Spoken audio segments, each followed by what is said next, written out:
तव्हां खां इहो ॼाणणु चाहींदासीं अॼु जेको ही जुडिशियल कमीशन फ़ैसिलो कयो आहे 6 नवां जज मुक़ररु करण जो, उन फ़ैसिले खे अव्हां कीअं था ॾिसो, अव्हां जी तंज़ीम कीअं थी ॾिसे, ऐं गॾोगॾु जेका सिंध जे माण्हुनि जी डिघे अरसे खां हिकिड़ी डिमांड हुई त सिंधी जज बि सुप्रीम कोर्ट में हुजणु खपनि। जस्टिस सलाउद्दीन पंवर साहब जी अॼु मुक़ररी थी आहे। उन सां गॾोगॾु सिंध सां तालुक़ु रखंदड़ शफ़ी सिद्दीकी साहब जेके चीफ जस्टिस हुआ सिंध हाई कोर्ट जा, उन्हनि जी बि मुक़ररी थी आहे। इन अमल ते अव्हां जो रद्द अमल छा हूंदो, कीअं था ॾिसो इनखे?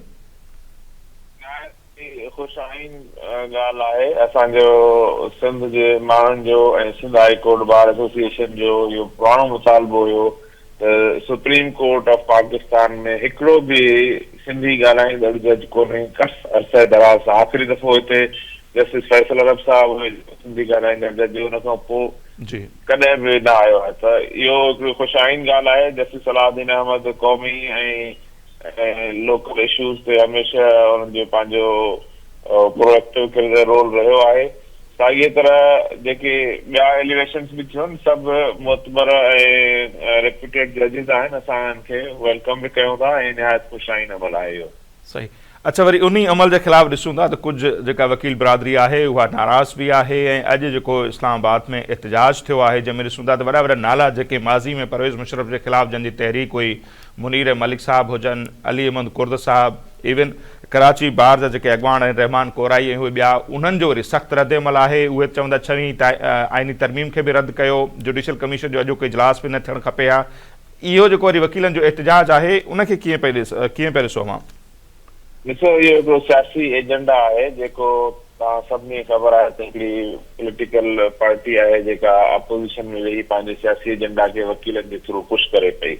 वकीलनि जो प्रोफेक्शन आहे जेको ज़ाहिर हर जाइ ते डिफरेंस ऑफ ओपिनियन आहे, उहो माण्हुनि जो हक़ आहे, रखी सघनि था।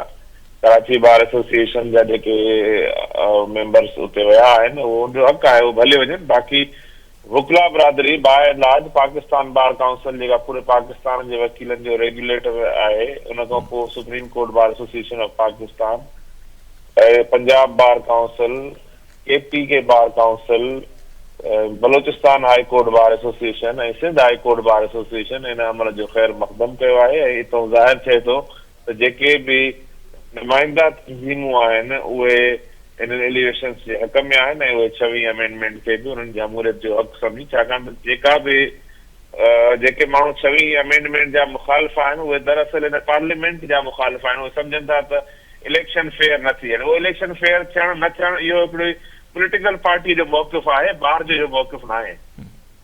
तो मतिलबु सभु अव्हां जे ॻाल्हियुनि मां मतिलबु ईअं पियो लॻे तव्हां चओ था त हीअ जेके बि सीनियर वकील जंहिंजा मूं नाला खयां, कुर्द साहब हुजनि, मुनीर मलिक, या जेके कराची मां दोस्त विया आहिनि, रहमान कोराई या ॿिया, इहे कंहिं पॉलिटिकल पार्टी जे एजेंडा तहत पिया इहो सभु कुझु कनि?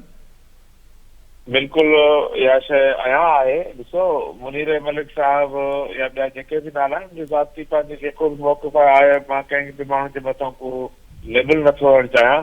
पर मुनीर मलिक साहब त नून लीग जे दौर में अटर्नी जनरल रहिया, असां ॾिठोसीं त माना जंहिंमां लॻो तुंहिंजो तालुक ॼण त नून लीग सां ई रहियो आहे, उहो अटर्नी जनरल रहिया नून लीग जे दौर में। ईअं आहे, पर इहे जेके माण्हू सियासतदान सियासी जमातुनि सां तालुक रखंदा आहिनि, हिन जो हिस्ट्री खणूं त हिन जो जेके वफ़ादारियूं आहिनि वक़्त सां गॾु तब्दील थींदियूं रहियूं आहिनि। इहे जेके न्यूट्रल माण्हू आहिनि, कंहिं बि सियासी जमात जो हिसो न रहिया आहिनि, उन्हनि जो मौक़िफ़ हमेशह ॿार जे मौक़िफ़ खे नुमाइंदगी कंदो रहियो आहे।